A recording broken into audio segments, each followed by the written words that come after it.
If you are buying stocks specifically to collect a high dividend yield, you are actively burning your own long-term wealth. For decades, the financial industry has marketed dividends as a pure reward, a bonus check that appears in your brokerage account simply as a thank you for holding on to a stock. But the mechanical reality of the stock market works very differently. A dividend payout does not create new wealth. It is a forced transfer of existing value out of a company's bank account and into yours. Chasing that yield is a zero-sum illusion. To understand how capital actually moves, we have to look at the mathematical proof behind corporate payouts. In academic finance, the foundational mathematical proof for how capital distribution works in a frictionless market is the Modigliani-Miller theorem. The core principle here is mathematically absolute. An enterprise's total value is derived entirely from its ability to generate profits from its assets, not by how it chooses to distribute those profits to shareholders. This diagram shows a stock's total value represented as a single circle. When a company pays out a $1 dividend, the stock price mathematically drops by exactly $1 on the ex-dividend date. The total combined mathematical value remains perfectly static. If the company uses that same cash to buy back its own stock instead, it absorbs that cash back into the business. This shrinks the total quantity of available shares, but increases the internal value and your proportional ownership of the remaining space. In both scenarios, the end result for your net wealth is mathematically identical. While buybacks and dividends are identical in a perfect theoretical world, the real world is built on friction, and that friction breaks the dividend model. The primary friction in the real world is the forced taxable event triggered every single time a dividend is paid out. Depending on your jurisdiction, this immediate tax penalty is often 26% or higher. That capital is severed from your principal investment before it even has the chance to compound. This chart shows the difference in growth trajectories. The lower dividend line is repeatedly clipped by tax extraction, flattening its growth. The upper buyback line curves aggressively upward, compounding tax-free.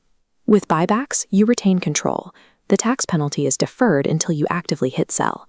This is exactly why Warren Buffett has notoriously avoided paying a dividend. He knows his holding company can compound that capital much more efficiently internally than the individual investor could after taxes. Because dividends act as a systemic, unavoidable tax drag, share buybacks serve as the mathematically superior engine for long-term retail wealth accumulation. Prior to the 1980s, corporate stock repurchases were heavily scrutinized. Authorities frequently viewed companies buying their own stock as a form of illegal market manipulation. Investors relied heavily on dividends because of the physical friction of historical banking.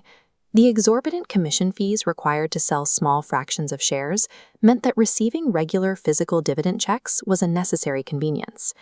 The regulatory environment shifted in 1982 with the introduction of SEC Rule 10b-18. This regulation provided a legal safe harbor, allowing companies to openly repurchase their own shares without facing manipulation charges. This caused a massive shift in corporate boardrooms. Companies began aggressively diverting their cash flow away from regular dividend distributions and directly into share accumulation. This structural shift is the primary reason the S&P 500's average dividend yield has plummeted from its historic highs down to roughly 1% today. The 1982 pivot transformed the stock market from a cash distribution engine into a capital accumulation machine. It also unintentionally set the stage for entirely new methods of corporate manipulation. Earnings per share, or EPS, is the critical metric used by trading algorithms and fund managers to evaluate a stock's underlying profitability. EPS is a financial metric that measures the amount of net income earned for every single share of stock outstanding.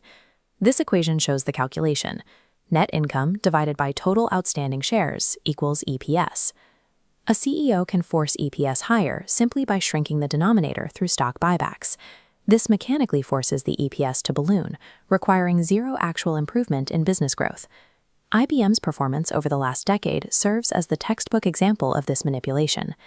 The reality of IBM's operations at the time was grim. The company experienced 22 consecutive quarters of declining core revenue. Despite this collapsing revenue, IBM's reported operational earnings per share actually rose by 15% during that exact same timeframe. IBM managed this by spending tens of billions of dollars on stock buybacks. They used this mechanism specifically to mask their chronic business stagnation and trigger executive bonuses that were directly tied to EPS growth. We can contrast this toxic use of buybacks with Apple's strategic use of the exact same mechanism during the post-2008 low-interest rate era. Apple issued near 0% debt to fund massive buybacks on an already highly profitable business. This created highly efficient leverage and generated massive legitimate value for their shareholders. A stock buyback is a neutral mathematical tool. It acts as a magnifier that can either legitimately accelerate a thriving business or artificially camouflage a dying one. There is a final trap that invalidates many headline buyback announcements: hidden dilution from stock-based compensation, or SBC. SBC is a method of paying employees and executives with equity in the business rather than cash. Critics and former SEC officials have highlighted how executives often exploit these buyback announcements, using the artificially inflated demand to sell off their own personal shares at a premium. Intelligent investors must completely ignore gross buybacks in press releases and demand to see the net buyback yield, the actual verifiable reduction in the total share count. Academic finance relies heavily on the theory of information asymmetry. Information asymmetry is the concept that corporate managers possess the true data on the health of the company, while outside investors do not. Because of this, a dividend serves as a rigid, costly signal, much like a marriage. It proves the company has sustainable, long-term cash flow, because cutting an established dividend triggers a catastrophic stock sell-off. A buyback functions more like a date. It is a highly flexible, deeply tax-efficient mechanism, but it requires zero long-term commitment from management. Management can quietly halt a buyback program tomorrow without making a public announcement, and the market generally won't notice or punish the stock price. To uncover management's true motivations, you have to invert the problem. Look at the absolute worst-case scenarios of a company's capital allocation to see exactly what they are trying to hide. Neither yield nor buybacks offer a shortcut to evaluating a stock. True wealth is built by understanding the deep mechanics of capital distribution and learning to spot the critical difference between a real return and a corporate mirage.